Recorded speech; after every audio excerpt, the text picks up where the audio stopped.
Luis, ¿no?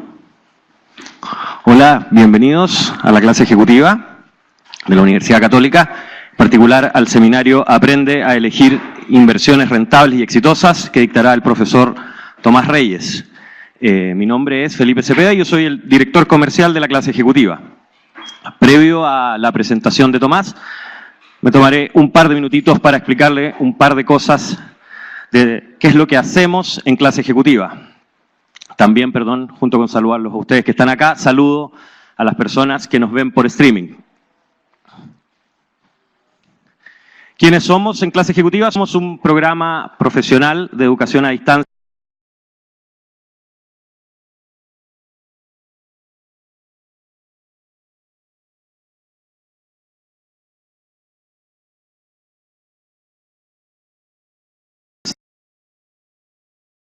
de la Universidad Católica, con más de 20 años de experiencia.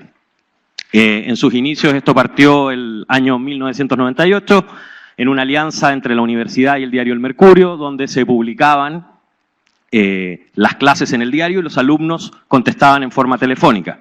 Ahora, con los últimos desarrollos, ya nuestras clases son en un formato, siempre los alumnos así quisieran, ya permitiendo tener más del 10% de nuestros alumnos son de Latinoamérica y no vienen a clases. Tenemos alumnos de Perú, Ecuador, Colombia, Argentina.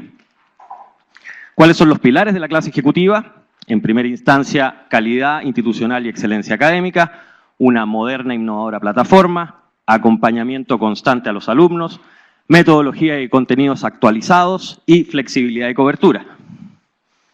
Sobre nuestra calidad institucional y excelencia académica, todos nuestros profesores cuentan con formación académica de alta calidad, más del 90% de ellos cuenta con posgrados en las más prestigiosas universidades del mundo. Aquí salen algunos de ellos: Nicolás Magluf, que además es el director de clase ejecutiva, Ricardo Reinieri, Hernández Olmiñac, Rodrigo Jordán y Tomás, que es el expositor del día de hoy. La metodología de nuestros diplomados es que ellos están compuestos de 5 cursos, donde ningún curso de ellos es prerequisito, por lo cual pueden ingresar los alumnos en 5 instancias en el año, teniendo una duración los programas de diplomado de 10 meses en 150 horas directas. Sobre nuestra moderna e innovadora plataforma, tenemos 3 plataformas en las cuales los alumnos interactúan durante el desarrollo de sus estudios. El primero es la LMS Moodle, que es con lo cual ellos interactúan con los recursos de aprendizaje, con las clases, con las lecturas. También está Adobe Connect, la cual los alumnos a las instancias sincrónicas o en vivo pueden asistir a distancia, que es como también nos están viendo ahora por streaming. Y el último desarrollo que tenemos es Proctorio, que se incorporó el año pasado, el cual permite que los alumnos rindan sus exámenes a distancia y la universidad certifique que son realmente ellos los que los están dando.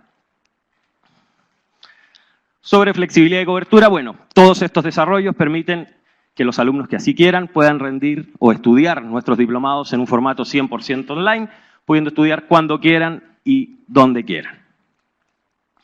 Sobre nuestra oferta de programas educativos, tenemos 7 áreas de estudio, con una oferta de 28 diplomados y 47 cursos. Las áreas son estas: gestión de operaciones, economía y finanzas, gestión de personas, gestión de la innovación, gestión de marketing y comunicaciones, gestión de negocios y un área de gestión especializada donde hay diplomados de minería, energía, gestión ambiental, entre otros. Bueno, muchas gracias. Los voy a dejar con Tomás. Les cuento un poco de Tomás. Tomás es ingeniero civil de la Universidad Católica. También cuenta con un Master en Science en Administración de Negocios y un PhD en Finanzas de la Universidad de Berkeley. Actualmente es profesor de jornada completa del Departamento de Ingeniería Industrial y de Sistemas de la Universidad Católica, donde dicta cursos de finanzas y evaluación de proyectos. Un recordatorio: a todos ustedes les entregaron un papelito con un número en el ingreso. Al finalizar, para que lo guarden, porque al finalizar la presentación de Tomás, vamos a dar una beca al alumno seleccionado para el curso de evaluación de proyectos que inicia el 29 de mayo. Muchas gracias.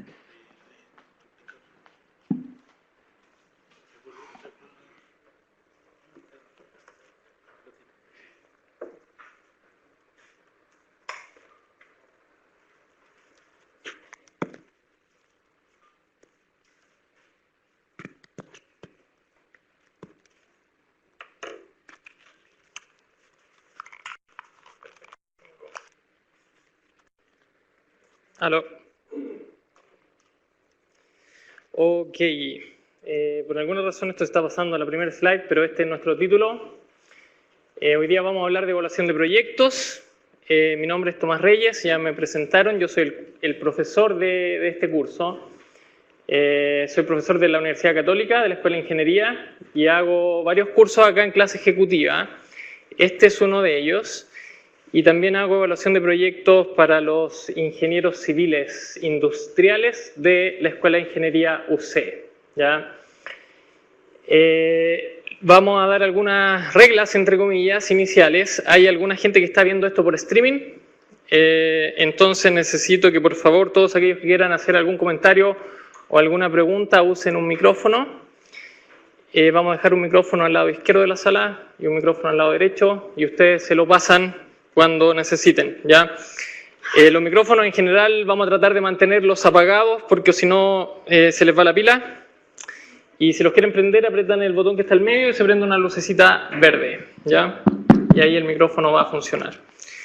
Entonces yo voy a ser medio cargante con que por favor hablen con el micrófono porque si no la gente de afuera no va a entender nada, ¿ya? En fin. Bueno. Hoy día lo que vamos a hacer es, vamos a primero introducir un poquito el tema de la evaluación de proyectos, para qué sirve, qué significa, y después vamos a gastar más o menos lo que nos queda hasta las 2, que entiendo que esto es cuando termina, viendo a grandes rasgos los pasos del proceso de evaluación de proyectos, ¿ya? O los más típicos que son, yo les voy a mostrar un diagramita por ahí, son como 7 pasos distintos. Entonces, ¿por qué queremos evaluar proyectos? Básicamente, desde el punto de vista de una empresa, queremos evaluar proyectos porque el valor que generan los proyectos buenos se traspasan directamente al valor de la empresa y por consecuente, por ejemplo, al precio de la acción, ¿ya? Y maximizar el valor de la empresa o del precio de la acción, si es que esa empresa se transa en bolsa, es como el objetivo último del dueño de la empresa, del gerente de la empresa y por consiguiente de todos los que siguen abajo. Entonces, cuando una empresa como Apple diseña un nuevo iPhone, eso puede ser un proyecto, voy a invertir en diseñar este nuevo iPhone para después venderlo. Si ese iPhone es un buen proyecto, entonces eso va a generar valor en Apple y va a subir el precio de la acción de Apple, va a subir la capitalización de mercado de Apple, etc. Van a estar todos felices, ¿ya? Entonces es primordial saber qué proyectos son buenos y qué proyectos son malos y poder cuantificar de alguna manera qué tan buenos o malos son, ponerles un número. Entonces, a grandes rasgos, eso es de lo que trata este curso. Cómo, tomando un proyecto, sabemos si ese proyecto es bueno, es malo, cuánto vale, queremos hacerlo o no queremos hacerlo. Ejemplos de proyectos en empresas hay acá. Entonces, lanzar o no el iPhone puede ser algo más simple como reemplazar una máquina, como generar mayor eficiencia en un proceso, construir un edificio, etc. Y en mi opinión también muy importante, hay hartos proyectos que son más bien como a nivel de persona. Entonces uno con los contenidos de este curso, digamos, los temas que vamos a ver hoy un poquito por encima, porque son más profundos de lo que vamos a tener tiempo para ver acá, pero uno puede evaluar, por ejemplo, el proyecto de comprar un auto o no. ¿Me conviene o no gastar esta plata para comprar un auto? O comprar un edificio, un departamento o no, o arrendarlo, ¿ya? O nos podemos poner creativos y el proyecto de hacer APB, que es poner más plata en la AFP, ¿cierto? ¿Vale la pena o no hacer APB? ¿Vale la pena o no, no sé, invertir en un diplomado de clase ejecutiva UC? ¿ya? Etcétera. Entonces hay muchas cosas en la vida real que se pueden ver como proyectos y que uno podría evaluar cuantitativamente para tomar una decisión más basada en números, digámoslo así, sobre si es bueno o no hacer cierta inversión, ¿ya? En fin. Entonces, antes de que vamos a la etapa, otra parte importante de esto es que efectivamente hay muchos estudios que muestran que muchas veces los proyectos que realizan las empresas o a veces también las personas fracasan, ¿ya? Y eso tiene directa relación con que no fueron bien evaluados. Y también ustedes lo pueden pensar con decisiones personales, que uno a veces invierte en cierta cosa y no le va tan bien como uno quería, y entonces ese proyecto va a ser como un proyecto fallido. Y ahí uno se tiene que preguntar si en realidad evalúo ese proyecto suficientemente o no antes de dar el paso de invertir en él. Entonces eso también genera que sea importante y relevante evaluar los proyectos de forma correcta para poder tomar decisiones de inversión que también sean buenas y no perder plata en el intento, ¿ya? Ok, entonces, estos son los pasos generales de la evaluación de un proyecto. Son 7 pasos, dependiendo un poquito, a lo mejor el libro, el curso que ustedes tomen, puede haber uno más o uno menos, pero estos son los más típicos. El primero es definir bien el proyecto y el caso base, de ahí yo les voy a explicar qué es eso. Después uno generalmente proyecta los ingresos y los costos asociados al proyecto, estima lo que uno llama flujo de caja libre, que es un concepto un poquito técnico, pero también lo vamos a ver.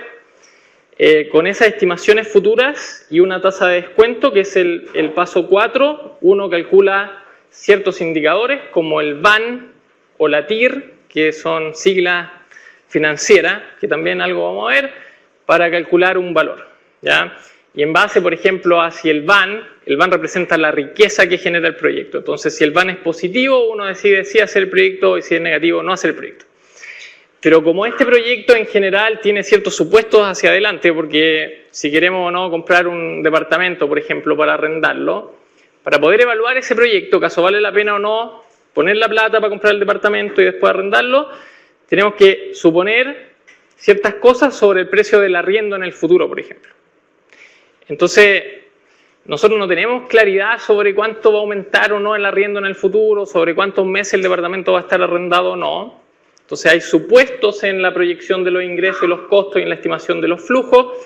Por ende, ese valor del VAN es como un valor esperado. Es lo mejor que podemos calcular en base a nuestros supuestos, pero no tenemos certeza absoluta sobre si ese número está correcto o no. Entonces uno tiende a hacer lo que se llama análisis de riesgo o análisis de sensibilidad, que es como tratar de ver qué tan sensible es nuestro indicador que nos permite tomar la decisión con respecto a los supuestos que hicimos. Entonces veo como, ¿cambia mi decisión o no si es que se arrienda más o se arrienda menos el departamento? ¿Cambia mi decisión o no si es que aumenta o baja la plusvalía? Etcétera. Y finalmente algunos proyectos también presentan flexibilidad. Vamos a repasar todo esto. Y ese es el paso 7. Y tiene que ver con que hay algunos proyectos que me permiten como reaccionar en el camino dependiendo de cómo me ha ido hasta ahora. Y para poder reaccionar y cuantificar eso, uno valoriza las flexibilidades que tiene ese proyecto. Y no todos los proyectos tienen flexibilidades, pero hay algunos que tienen flexibilidades importantes y también es por ende relevante tener eso en cuenta, ¿ya? Y típicamente este proceso es iterativo, entonces ustedes tienen su proyecto en la cabeza, lo definen bien, ven el caso base, proyectan los ingresos, los flujos de caja, calculan la tasa de descuento, calculan el VAN, hacen el análisis de riesgo, el de flexibilidad y van a tener como una evaluación ya completa. Y van a haber aprendido en el proceso. Y en esa etapa van a decir, mira, con esto que ya aprendí y 2 semanas, 3 semanas o un mes de trabajo que utilicé en evaluar este proyecto, ¿me siento cómodo o no tomando la decisión? Y si la respuesta es no me siento cómodo porque creo que no estimé tan bien los ingresos y los costos, o ahora que voy en la última etapa entiendo mejor que hay cosas que no consideré en las primeras, uno tiende a partir de nuevo y lo va mejorando, ¿ya? Y dependiendo del proyecto, cuántas veces uno debiese iterar. Proyectos más simples, uno a lo mejor, o que ya ha evaluado antes, lo puede hacer una sola vez. Proyectos más complejos probablemente requieren múltiples iteraciones y a veces un equipo de gente tratando de valorarlos, ¿ya? Ya, entonces, antes de partir. Entonces, lo que vamos a hacer es gastar unos 5 minutos en cada uno de los 7 pasos. Y vamos a ver como a grandes rasgos qué significa cada paso, ¿ya? Pero literalmente esto podría ser como un capítulo de un libro cada paso, o de más libros, ¿ya? Entonces es profundo, o potencialmente muy profundo. Entonces obviamente como tenemos tiempo limitado vamos a adentrarnos hasta donde podamos en el tiempo que tenemos para tratar de tener una idea global del proceso de evaluación. Pero cada paso muchas veces va a ser bien idiosincrático en el sentido que va a depender un poco del tipo de proyecto que estemos evaluando, porque hay muchos tipos de proyectos, ¿ya? Ok. Entonces, el primer paso es identificar bien el proyecto y el caso base. Eso parece trivial, pero no es tan trivial. ¿Por qué? Porque si uno tiene un proyecto, por ejemplo, en una empresa, una vez es como que el gerente tiene una idea. El ejemplo que yo muchas veces doy es evaluar el proyecto, por ejemplo, de las alcusas, ¿ya? Una alcusa, ¿cierto? Esta cosita que uno usa para echar aceite a la comida. Entonces, llega un emprendedor y dice, yo tengo una idea, tengo una idea de una alcusa súper bonita, quiero valorar ese proyecto, ¿ya? Entonces, uno tiene que entender bien o identificar bien el proyecto significa mucho más que lo que yo les acabo de decir. Porque ustedes pueden vender y producir alcusas de muchas formas distintas. O sea, ¿qué es el proyecto? Es que ustedes producen la alcusa en una fábrica, que van a tener que invertir en la fábrica para sacar la alcusa y después las van a ustedes a salir a vender en tiendas propias. O es un proyecto en que ustedes en realidad van a mandar a hacer las alcusas a China y después las van a vender en los supermercados. O es un proyecto en que ustedes se van a asociar con un productor de vidrio para hacer alcusas y los van a vender directamente a los restaurantes, por ejemplo. Entonces, como que definir bien el proyecto es entender exactamente cómo ese proyecto se va a desarrollar si es que yo decido invertir en él, ¿ya? Como paso a paso. La forma más fácil para mí de ejemplificar esto es, ustedes tienen una idea de proyecto.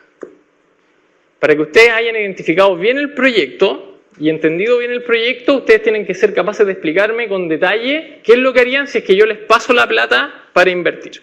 Si yo le digo, ya, yo tengo la plata para la alcusa, ¿qué hacemos ahora? Y ustedes me tienen que decir paso a paso, ¿qué hacen ahora? ¿Dónde producen las alcusas? ¿Cómo las producen? ¿Dónde las venden? ¿Cuánta gente necesitan? ¿Cómo las distribuyen? ¿Dónde las guardan? ¿Ya? Porque después eso es lo que hay que pasar a números. Hay proyectos que son mucho más simples, como comprar el departamento, donde en realidad hay como que no hay mucho que hacer. Yo quiero comprar un departamento, ¿ya? Comprarlo para arriendo. Ese sería como el proyecto. A lo mejor hay que pensar si lo quiero comprar para arriendo por 10 años, o por 20 años, o por 30 años, o por siempre. Pero ahí a lo mejor no hay muchas más decisiones que tomar. En fin. Además de definir bien el proyecto, uno tiene que entender bien cuál es el caso base. Y el caso base, ¿qué significa? Es lo que yo haría, como en el mejor escenario, si es que el proyecto no lo realizo. Entonces, si yo decido que no, vender alcusas no es lo mío, ¿qué hago? ¿Vendo otra cosa? ¿No hago nada? ¿Cuál es el escenario alternativo? ¿Ya? Si Apple no hace el iPhone 11 probablemente ya, ¿qué hace? ¿Hace un iPod? ¿O qué es lo que hago como en el contrafactual? ¿Ya? Si es que yo no gasto la plata que tengo en el departamento, ¿qué hago? ¿La meto a la AFP? ¿A un fondo mutuo? ¿Cuál es el escenario alternativo si es que el proyecto no se realiza? ¿Y por qué eso va a ser importante? Porque el paso 2, que es proyectar los ingresos y los costos del proyecto se hace siempre comparando el escenario en que yo hago el proyecto versus el escenario en que yo no hago el proyecto, que era lo que definimos como caso base. Entonces, si es que quiero yo, por ejemplo, volvamos a lo de comprar el departamento, y si no compro el departamento, meto esa plata a un depósito a plazo. Ese es mi caso base, meter la plata a un depósito a plazo, ¿ya? Entonces, proyectar los ingresos y costos significa pensar, si yo hago la inversión y compro este departamento, versus meter la plata al depósito a plazo, ¿qué ingresos extras se me generan a mí en el futuro? ¿Ya? Que sería como el arriendo del departamento. Entonces, el ingreso extra va a ser cuánta plata me entra por arriendo, pero menos lo que me habría rentado la inversión en el depósito a plazo, que era como mi caso alternativo en este ejemplo simple, ¿ya? Por eso los ingresos y costos se calculan incrementalmente, que significa cuánto extra yo recibo o gasto por el hecho de hacer el proyecto en comparación a no haberlo hecho, a haber hecho el caso base, ¿ya? Y entonces, ¿cómo proyecto los ingresos y costos? No trivial, porque yo digo, ya, bueno, este departamento que estoy evaluando en este sector se arriendan a 500.000 pesos, ¿ya? Pero ese es el arriendo hoy. Pero yo necesito saber cómo va a variar ese arriendo en los próximos 10 o 20 años, porque yo quiero hacer una inversión en un departamento de largo plazo. Y ya varía a lo mejor por inflación, está bien, pero es que no solo varían los arriendos por inflación, pues si es que ustedes arriendan o han arrendado un departamento, saben que cada cierto tiempo les suben el arriendo también, ¿cierto? Porque los departamentos se van apreciando. Entonces uno tiene que hacer ciertos supuestos, estudios, para ver cómo proyectar el precio del arriendo. O en el iPhone,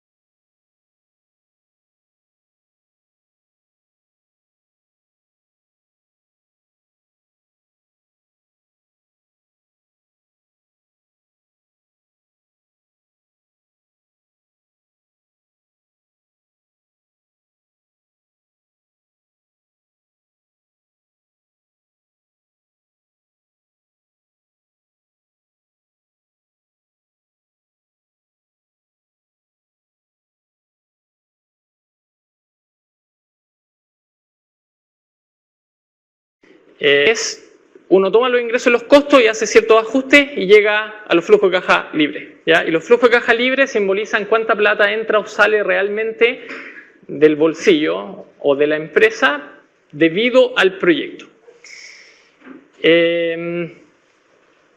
Y acá hay un ejemplo muy trivial de flujo de caja libre. Entonces, es muy parecido a un estado de resultado de contabilidad.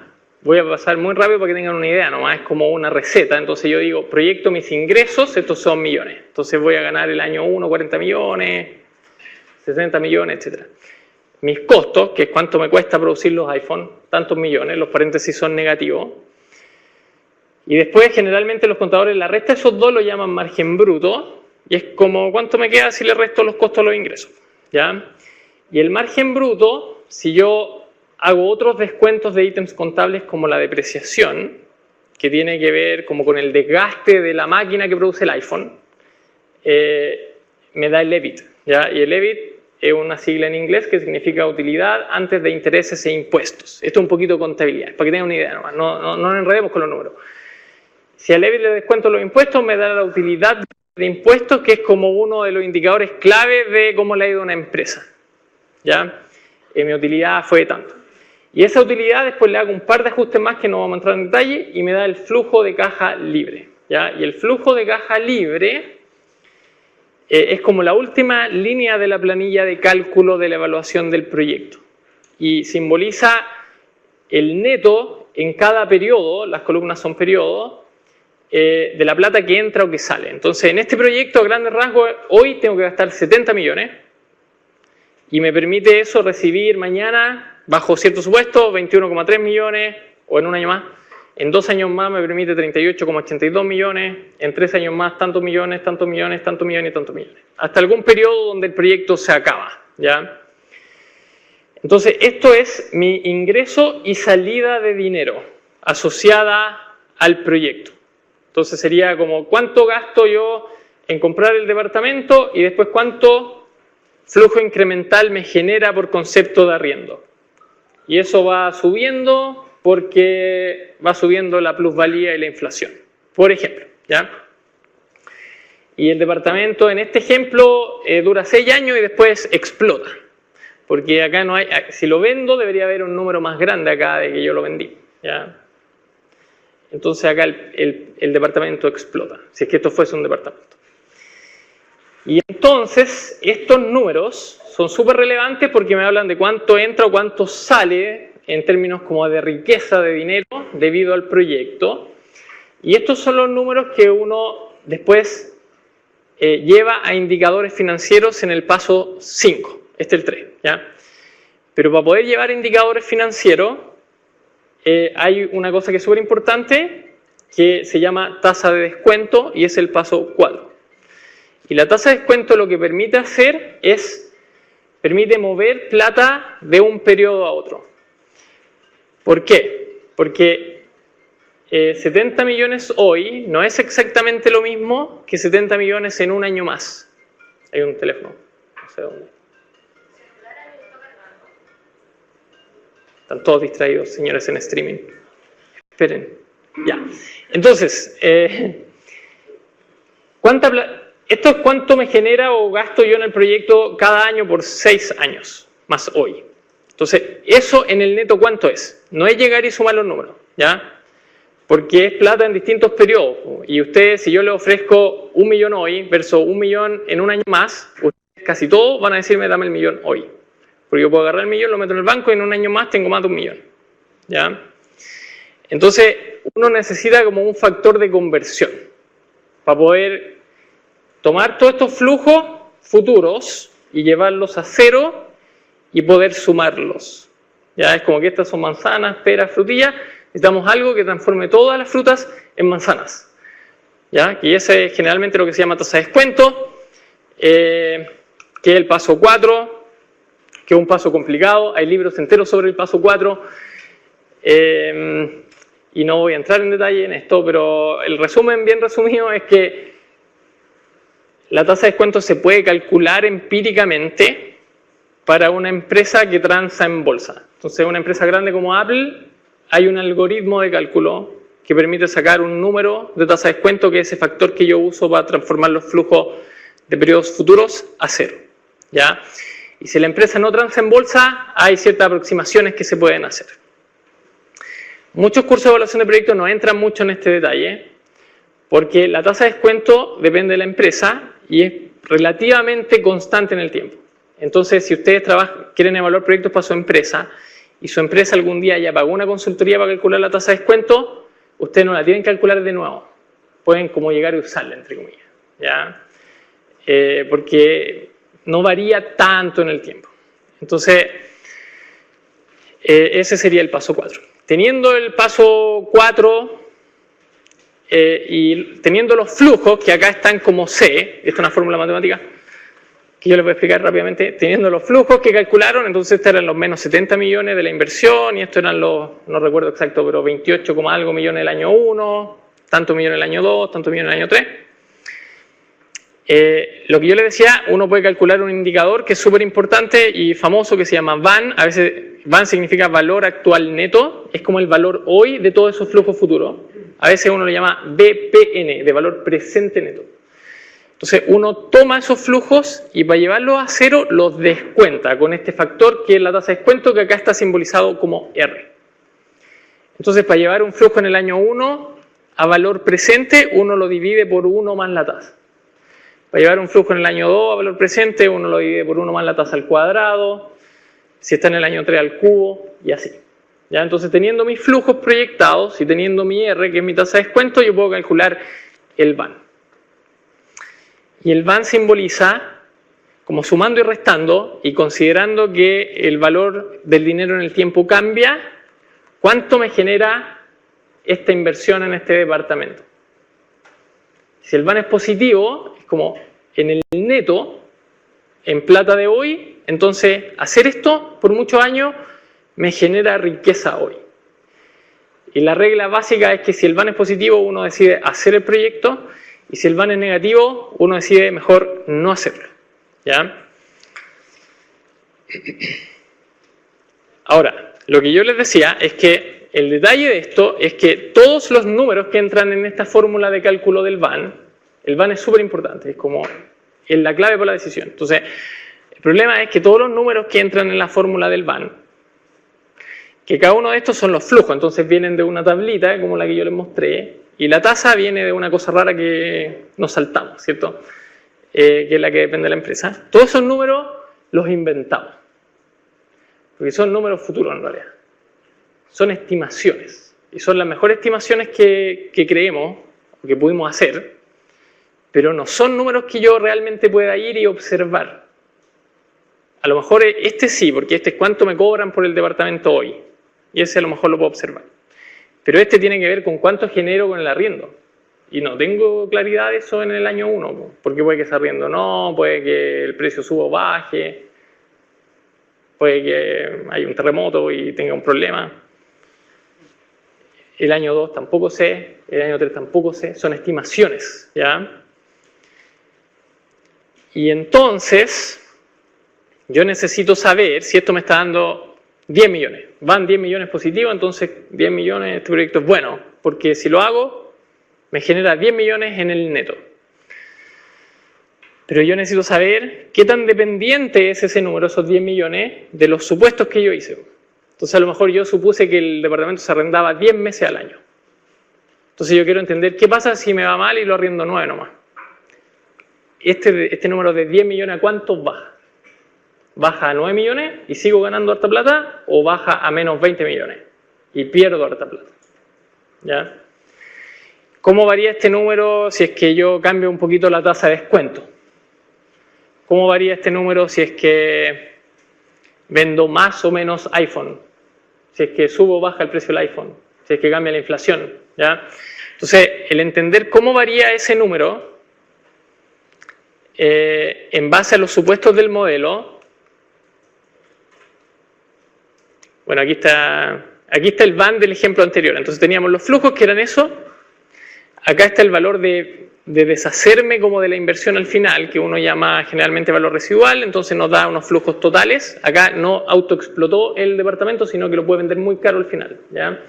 Y eso me da un VAN, que lo que yo les decía es como un resumen de tomar todos los flujos que entran y que salen y llevarlos a un valor de hoy, ¿ya? Entonces, ese sería el VAN.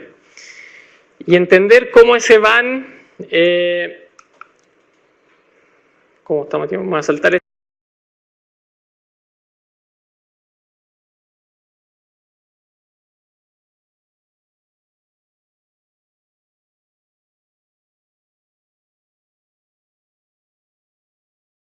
A lo mejor después volvemos. Pero entender cómo ese VAN varía con respecto a los supuestos es lo que uno generalmente llama análisis de riesgo o análisis de sensibilidad, ¿ya? Entonces, y hay varias formas de hacerlo, pero por ejemplo, este gráfico que está acá es una forma específica. Generalmente este gráfico se le llama gráfico de tornado, porque tiene como forma de tornado si uno lo hace adecuadamente, ¿ya? Y en este eje está el VAN, ¿ya? Que en mi caso esperado era 50 millones, en este ejemplo de esta foto. Entonces creo que va a ser 50 millones. Y lo que muestra esto es, si, por ejemplo, si la tasa de descuento varía, y en vez de ser el número que yo creo un poquito más baja, un poquito más alta, ¿cuánto varía mi VAN? Si es que el valor del arriendo varía dentro de unos márgenes que yo definí como razonables, ¿cuánto varía el VAN? Si es que el número de unidades que yo vendo del proyecto varía entre un número que yo considero razonable, ¿cuánto cambia el VAN? Entonces, este mono es medio difícil de entender, pero básicamente uno se cuestiona, variable a variable relevante, ¿qué pasa con el VAN si es que esa variable tiene un valor malo y si esa variable tiene un valor bueno. Entonces, si vendo poco, el VAN cae a menos 12. Eso es lo que esto quiere decir. Si vendo harto, sube a 80. Si el arriendo que tengo que pagar para poder desarrollar este proyecto es muy caro, el VAN cae a 38. Si el arriendo es muy barato, cae a 61. Si la tasa de descuento es bajita, el VAN sube a 54. Y si la tasa de descuento es alta, el VAN va a bajar a 46. Entonces, el ancho de la barra me dice qué variables son más relevantes. Ese es como el resumen. ¿Ya? Entonces, si yo estoy evaluando este proyecto, en la primera iteración, después de eso tengo que pensar si estas son mis 3 variables relevantes, si yo tengo que elegir una a lo mejor para profundizar en la segunda iteración, sería como la que tiene la barra más alta, la barra más ancha, ¿ya? En este caso las unidades vendidas. Y hay distintos tipos de análisis. Hay análisis más sofisticados como el que está acá, que es un análisis de Monte Carlo, que a lo mejor también ustedes han escuchado. Monte Carlo es un método de simulación, que la gracia que tiene es que permite estimar como una distribución potencial de valores para una variable específica. Entonces, a grandes rasgos también, el método de Monte Carlo, en vez de darme un solo VAN, puede calcular múltiples VAN bajo ciertos supuestos de ciertas distribuciones o movimientos en las variables que son relevantes, y me puede dar como un histograma. Entonces, ¿cómo se lee esto? Se lee con que el valor medio de este proyecto, según el Monte Carlo, es de 3 millones. Entonces habría que hacerlo, ¿ya? Pero bajo algunos escenarios de la simulación, al proyecto le va súper mal, no tan mal en realidad. El proyecto puede valer 1 millón nomás. En vez de 3, 1 millón. Y son poquitos casos en que vale 1 millón. La mayoría de los casos vale en torno a 3 millones. Y si le va muy bien en algunos casos, como bajo ciertos supuestos o cierta interacción entre los supuestos, me va súper bien 5 millones y tanto, ¿ya? Entonces, en vez de darles yo un solo VAN, como arrendar el departamento les genera 3 millones en el neto, yo les puedo decir muchas más cosas con un análisis como esto. Les puedo decir, mira, en promedio te da 3 millones, pero si te va bien mal y como que se mezclan los planetas y te fue en todo mal, va a dar 1 millón. Y si por el otro lado te fue en todo bien, va a dar 5 millones. Y entonces ustedes, si ese fuese el caso, dirían, igual este proyecto es bueno. Porque en cualquier circunstancia, siempre me da un VAN positivo. Lo más típico es que cuando uno hace un Monte Carlo, la cola se pase al lado negativo. Entonces que haya una probabilidad de que al proyecto le vaya mal, ¿ya? Pero también con el Monte Carlo uno puede como estimar cuál es la probabilidad de que el VAN sea mayor que 0, cuál es la probabilidad de que el VAN sea menor que 0. Como que uno puede usar todo el poder estadístico, que algunos de ustedes a lo mejor recuerdan de algún curso que hayan tomado, ¿ya? Ya, ¿cómo estamos? Más o menos. Voy a volver una, que me salté. Entonces, una cosa es el VAN, y el VAN es lo que manda. Eso es clásico en evaluación de proyectos, pero también hay otros indicadores como de un proyecto si es bueno o es malo. Uno de los típicos es la TIR. TIR significa tasa interna de retorno, y lo que simboliza es como la rentabilidad promedio del proyecto. Entonces el VAN simbolizaba cuánta plata me genera en el neto, en el bolsillo, en pesos, ¿ya? Y uno lo puede calcular con la fórmula matemática. Y hay otras fórmulas que permiten calcular la TIR. Y la TIR es como cuánto renta mi inversión en promedio en el tiempo. Es como el CAE que aparece en los comerciales de los créditos, ¿ya? El CAE de este crédito es 10,5%. Pero ahí el CAE es como el interés que pagan en promedio en el tiempo. La TIR es como en positivo, es como cuánto rento en promedio en el tiempo. Y hay reglas basadas en la TIR. Si es que renta harto, comparado a algo razonable, va a ser un buen proyecto. Estoy simplificando. Si renta poco, va a ser un mal proyecto. O también hay reglas como el payback, que también a lo mejor a algunos les suena, que lo que hace es calcula un periodo en el cual yo recupero la inversión. ¿Ya? Entonces, el VAN es plata, la TIR es como rentabilidad y el payback es un periodo. Es como, en este proyecto, en el ejemplo que yo tenía, la inversión es 70 millones. Entonces, ¿cuántos periodos tienen que pasar para que yo recupere los 70 millones? Entonces, si tienen que pasar 3 periodos, el payback es 3. Tienen que pasar 5 periodos, el payback es 5. Y uno considera que los mejores proyectos son los que tienen payback bajo, porque recupero la inversión rápido, ¿ya? Y los malos proyectos son los que tienen payback muy alto, porque nunca recupero la inversión o me demoro mucho en recuperarla. Entonces, hay distintos criterios para poder tomar la decisión de inversión, pero de nuevo, el VAN, que es el que yo también me he enfocado, es el que manda, porque a veces estos de acá fallan. Y también uno podría hablar mucho rato de cuándo fallan, ¿ya? En fin. Entonces, análisis de riesgo, que es lo que yo les decía. Y el último paso, que generalmente es el paso más complicado, no aplica a todos los proyectos, es analizar las flexibilidades.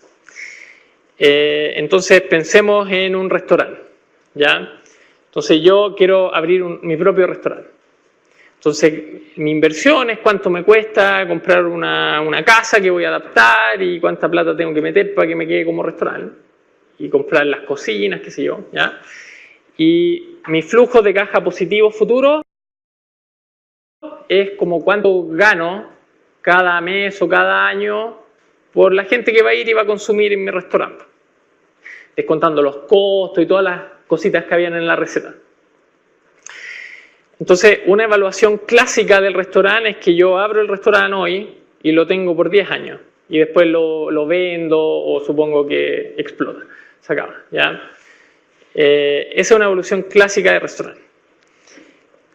Evaluar el restaurante con flexibilidad significa que yo me permito, por ejemplo, abrir un restaurante hoy y como esperar, no sé, 2 o 3 años y mirar cómo me ha ido en el restaurante.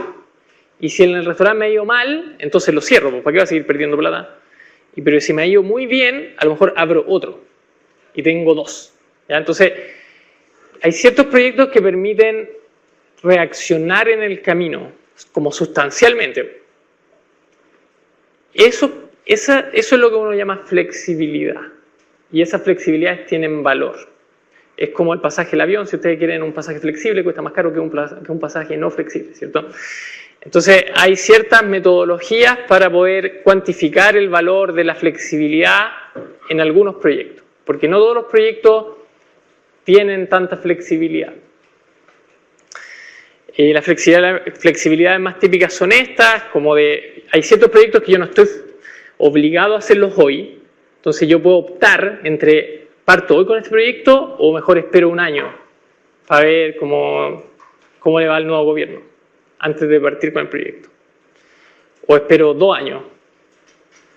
La flexibilidad de expandir es hacer el otro restaurante que yo les decía, y la de abandonar sería como cerrar el restaurante o cerrar la fábrica.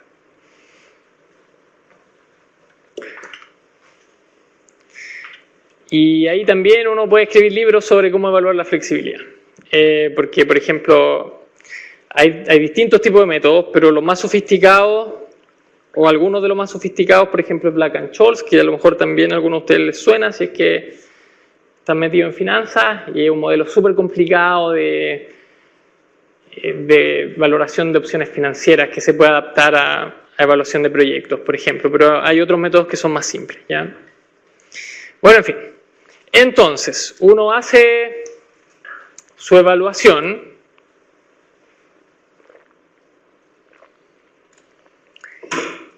y al final va a tener un valor de un VAN y va a tener cierta certeza sobre si ese VAN está bien calculado o está mal calculado, con flexibilidad, ¿es cierto? Y con los análisis de sensibilidad, y uno puede tomar una decisión de inversión o uno puede partir de nuevo.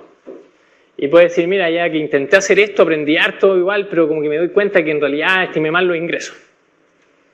O que es muy relevante entender bien cuántos iPhone voy a vender, porque en el análisis de sensibilidad me dio que si es que le erro un poquito a la cantidad de los iPhone, se me va el proyecto para abajo. Entonces, antes de embarcarme en producir nuevos iPhones, quiero tener mayor certeza de cuántos voy a vender. Entonces, uno parte nuevo y hace un estudio más sofisticado de venta de iPhone. Entonces, sale más, hace encuestas o le paga a alguna empresa consultora para que le estime bien las ventas a través del tiempo. Y obviamente eso va a ir cambiando los pasos que vienen. O sea, a veces uno da la vuelta una vez o más de una vez. Y eventualmente cuando uno está seguro, uno elige si hacer el proyecto o no, o recomienda si hacerlo o no. ¿Ya? Y después el proyecto se va a empezar a hacer. Y la plata se va a invertir, se van a gastar los millones en el departamento, lo van a tratar de arrendar. Y va a ir pasando el tiempo y uno generalmente, hay muchas veces uno se olvida nomás, uy, ya me lancé en esto. Pero siempre es bueno mirar atrás, como para ver, ¿me dio realmente los 10 millones que yo creía que me iba a dar esta cuestión en el neto? ¿O en realidad perdí mucha plata? Si perdí mucha plata con este departamento, ¿qué es lo que hice mal en mi evaluación? Porque mi evaluación decía que yo iba a ganar plata con el departamento. Porque el día de mañana a lo mejor van a tener que hacer otra inversión similar, entonces quieren aprender del proceso que ustedes han llevado. ¿Ya?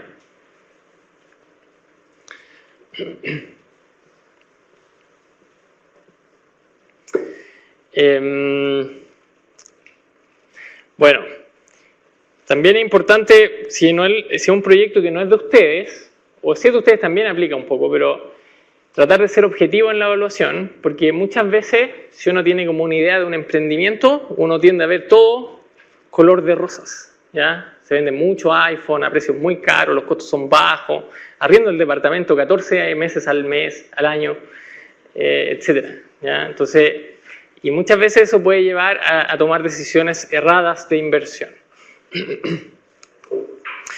Ya. Bueno, ¿cuál es el contexto de esto? Esto es básicamente materia que se ve en el curso de evaluación de proyectos, casi en cualquier curso de evaluación de proyectos, en particular en el curso que también se da acá en clase ejecutiva. Y ese curso es parte de varios diplomados. También hay un diplomado en evaluación de proyectos que tiene el curso dentro, ahí. Pero que también tiene otros cursos que tienen cierta relación con el proceso de evaluación de proyectos, ¿ya? Y como les contaban al comienzo, los diplomados generalmente tienen 5 cursos que tratan de ser, o que todos son bimestrales, y muchas veces es un curso por bimestre. En este caso quedaron 2 juntos, porque hay como un problema de optimización también ahí en los calces de los cursos. Pero dependiendo del diplomado, si es que a alguno le interesa, se trata más o menos todo de eso. Y el sistema funciona, son 8 clases semanales, y en el caso, por ejemplo, de evaluación de proyectos, es como una clase introductoria, que es parecido a esto que estamos haciendo ahora acá, y después una clase por módulo, porque eran 7 pasos, y son 8 clases en total, entonces es como una clase por módulo, y entonces se gastan como una semana en cada una de esas partes que yo he estado 5 minutos, ¿ya? Como para poder entenderlo mejor. Y ahí hay lecturas complementarias, algunos cursos tienen videos, otros no, hay controles con cuestionarios, hay slides grabadas, hay un montón de material online que uno puede hacerlo a su propio tiempo y donde esté, digamos. Y también hay foros que tratan de generar un poquito de interacción entre ustedes mismos y entre ustedes y los profesores y ayudantes. Entonces se hacen preguntas globales, como si usted tuviera que evaluar un proyecto, qué proyecto sería, cómo lo evaluaría, cuál cree usted que es el caso base. Entonces ustedes discuten también online, pueden hacer preguntas en los foros.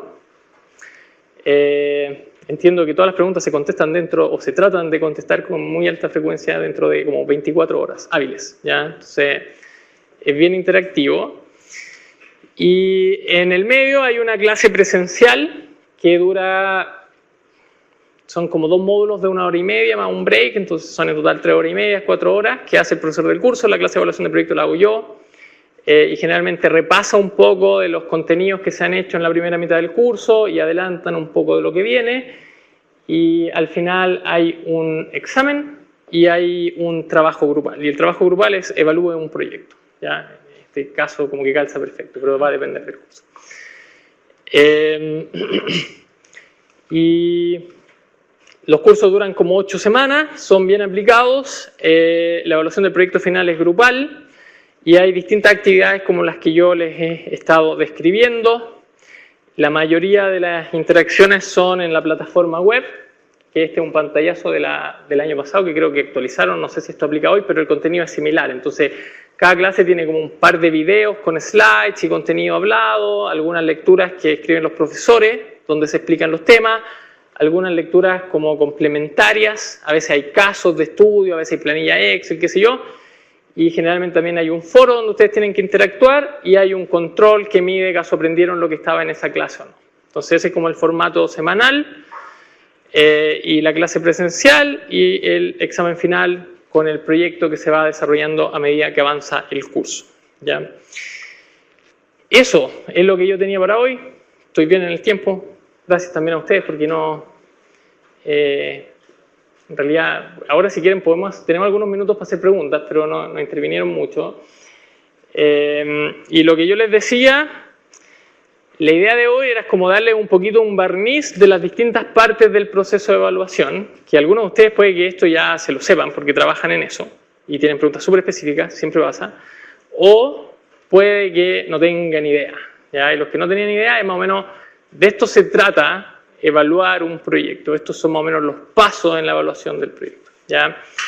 Y obviamente dentro de cada paso uno puede profundizar más y... Es muy importante también como tratar de ir aplicando lo que uno va aprendiendo porque cada evaluación depende mucho del proyecto que se está evaluando. Entonces, si es el iPhone, tienen que pensar bien cómo proyectar las ventas y los precios de los iPhones. Y eso es bien distinto a proyectar el precio del arriendo, por ejemplo. ¿Ya? Entonces, metodológicamente hay como variaciones a medida que uno va avanzando. ¿Alguien tiene alguna duda?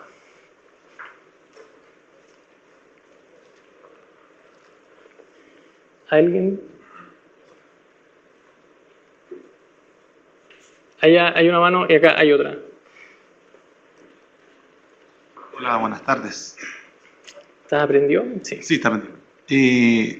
Yo soy un pequeño pyme, tengo una empresa y para conseguir recursos en Corfo hay que evaluar los proyectos, pero acompañarlo de una estrategia que es el modelo Canvas que ellos llaman, ¿cierto? Sí. Entonces, aparte esto de los números, lo que tú decías inicialmente es como tener en la mente el proyecto súper claro. Sí. Y para eso el Canvas apoya bastante. Sí. Entonces, es una buena herramienta que no sé si está contemplado en el curso hablar con el Canvas, porque ahí quedaría la pata un poco coja, digamos.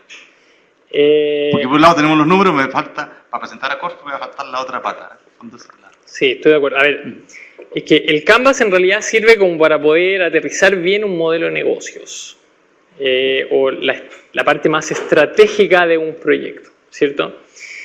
En este curso algo de la parte estratégica de los proyectos se ve, pero no está orientado específicamente a eso, y yo estoy bastante seguro que hay algún otro curso que ve eso en clase ejecutiva, pero yo no soy profesor de estrategia, entonces no sé exactamente cuál es, ¿ya?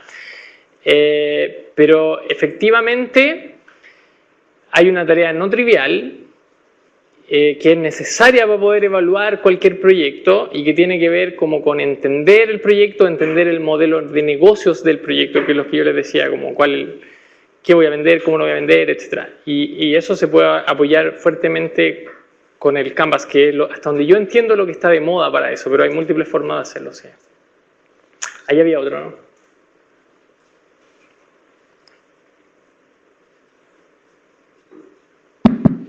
Hola, ¿qué tal? Mi nombre es Hernán.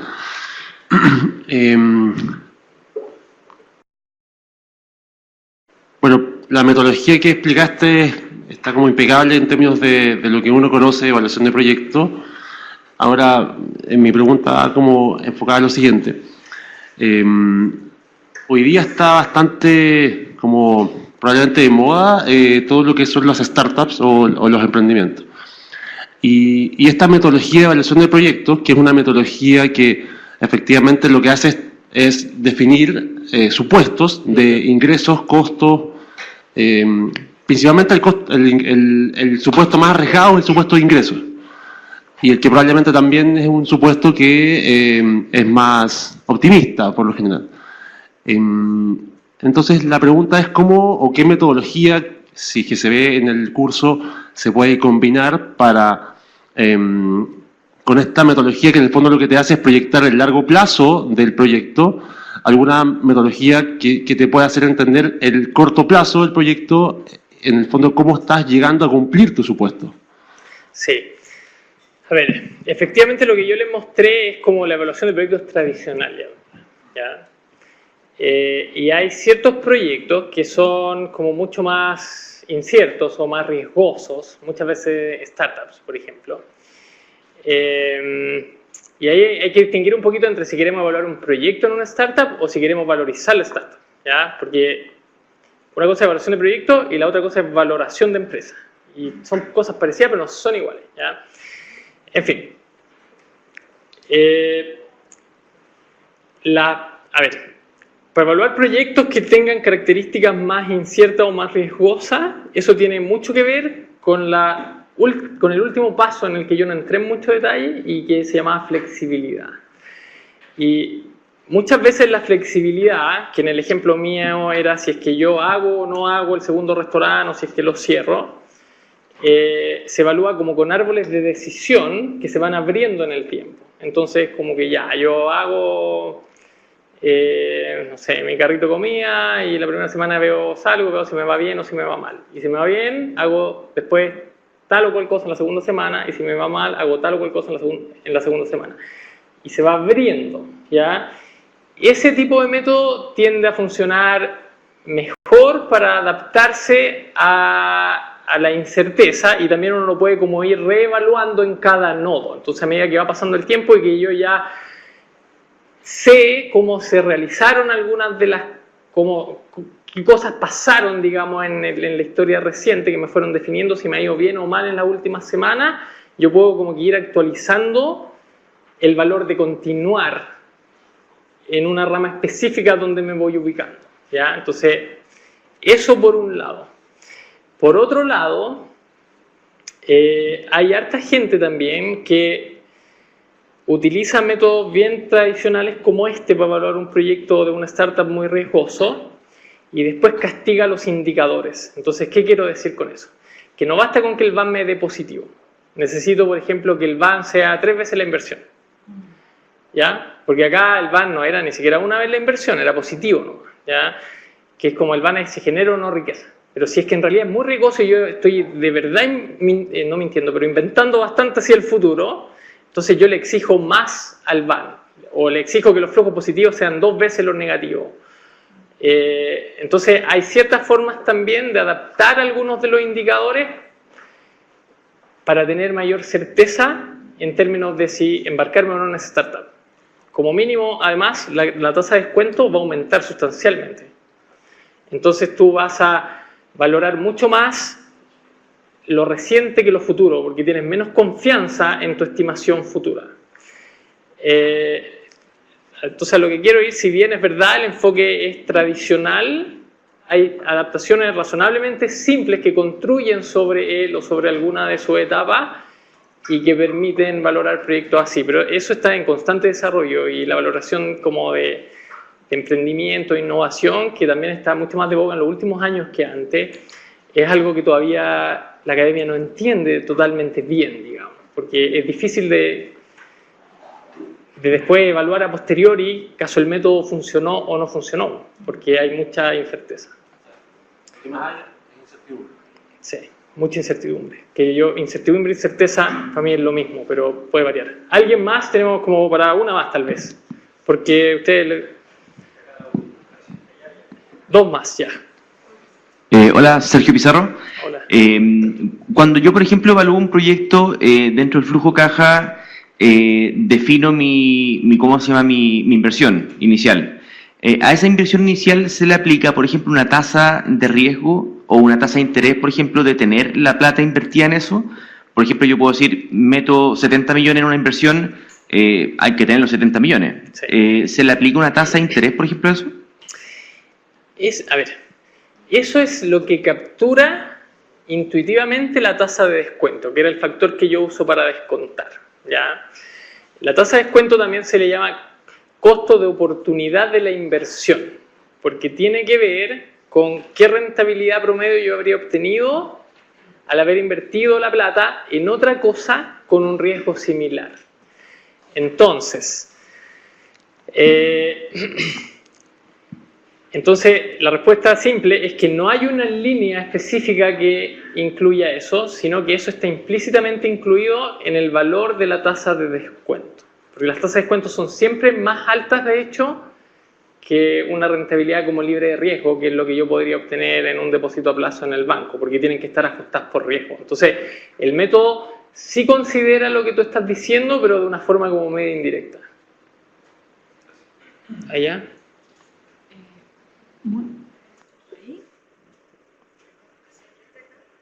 Tiene que tener una luz verde. Mira, encontré muy buena tu presentación. Un poquito más cerca, yo creo, porque... Por favor. Sí. Mira, no, que muy buena la presentación, Gracias. pero te quería preguntar si proyectos súper exitosos que han habido en el mundo, como el de Steve Jobs o qué sé yo, si retrospectivamente, evaluando su éxito, son proyectos que se han sometido rigurosamente a evaluación, porque en el fondo la evaluación es muy útil, pero ¿hasta qué punto los proyectos exitosos se han sometido a ella? ¿O cuántos exitosos, que podrían haber sido exitosos, se abortaron porque a lo mejor los números frenaron la posibilidad del proyecto? No sé si... Sí. Sí. A ver, es una amplia pregunta, pero... yo no lo sé por ciencia cierta, pero yo estoy 99,999% seguro de que el primer iPhone Apple lo evaluó muy bien, ¿ya? Porque mientras más alta la inversión en algo, más recursos yo quiero gastar en evaluar si es que eso va a salir bien o mal. Y las empresas grandes consistentemente evalúan proyectos, sí, ¿ya? Ahora, ¿les dio a ellos el ban tan alto como realmente fue? Yo sospecho que no, ¿ya? Porque lo que voy es que yo cuando evalúo el primer iPhone, lo evalúo como el iPhone 1 probablemente. No, es difícil a esa altura entender que el iPhone 1 va a revolucionar el mercado de todos los celulares, que se va a vender más que ningún otro celular en la historia, que va a generar iPhone 2, iPhone 3, iPhone 4, iPhone 5, iPhone 6, iPhone 7, iPhone 8 y 10. Entonces, el proyecto iPhone como cadena es distinto al proyecto iPhone 1 o al proyecto iPhone 2. Y es muy impredecible cuando el iPhone 1 está... En otras palabras, y esto es más tema también de estrategia, pero en todas las industrias cada cierto tiempo hay innovación radical, ¿ya? Que es disruptiva, y es que es el iPhone, que es el celular con touch, y antes habían puros botones. Y mi opinión es que es difícil poder cuantificar bien cuánto valor esa innovación radical va a generar, porque depende de múltiples cosas. El que entró primero al celular con touch ganó mucho más que el que entró segundo o el que entró tercero. Ya, el primero fue iPhone. Y son órdenes de magnitud más que el segundo, que es Samsung, si no mal recuerdo. ¿Ya? Entonces, depende mucho de quién es el primero, de cómo va a reaccionar la competencia, etc. Y cuando uno evalúa un proyecto en el cual hay que invertir muchas lucas, uno generalmente tiende a tratar de ser conservador con los supuestos. Porque yo quiero no perder plata, eso es como lo que realmente me preocupa. No perder la plata que voy a invertir en el departamento. Ahora, si yo gano en el neto sumando y restando 10 millones, o 15 millones, o 20 millones, es distinto, pero no es tan distinto como que si yo gano 10 o pierdo 10. Me duele mucho más perder 10 versus ganar 10 que ganar 10 versus 20. ¿Entiendes? Entonces, las empresas grandes sí evalúan proyectos y lo evalúan bien, tienen equipos de gente evaluando proyectos, que yo creo ayudan a garantizar, bajo ciertas restricciones, ¿cierto?, cuál va a ser el éxito o el fracaso de ese proyecto, pero yo sospecho que también hay veces en que los proyectos terminan siendo mejores, muchas veces también por un factor como suerte incluso. O puede que yo me haya dado súper buena la evaluación y gasté 3 meses haciéndola y después hice el proyecto y me fue mal porque, se acabó el salitre, ya nadie quiere comprar salitre y mi proyecto era una mina de salitre. Y yo no tenía cómo predecir eso. Entonces, no es una ciencia cierta. Eso. Gracias a todos por darse el tiempo de estar acá. No sé si alguien va a decir algo más o no.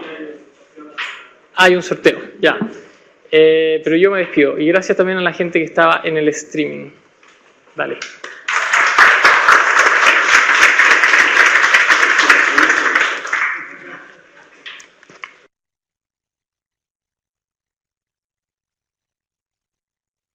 Muchas gracias, Tomás. Espero que les haya gustado la presentación. Como les comenté al inicio, vamos a hacer un sorteo de 2 becas para el curso de evaluación de proyectos que comienza el 29 de mayo. El primer sorteo es para las personas que nos vieron por streaming. Tomás va a ser también notario. ¿No saben su número? Nosotros vamos a decir el nombre.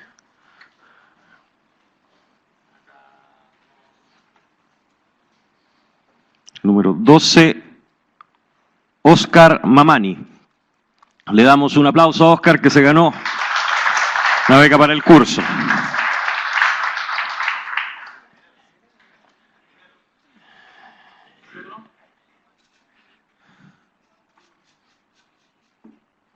Y ahora para ustedes que están acá.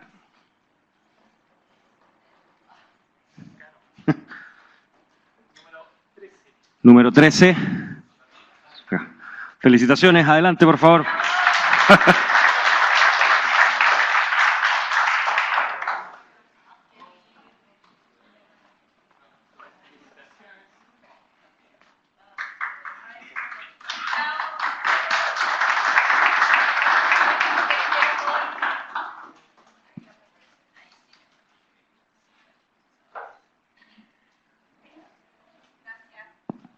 Bueno, con eso hemos finalizado el seminario. Agradecemos su presencia. Muchas gracias.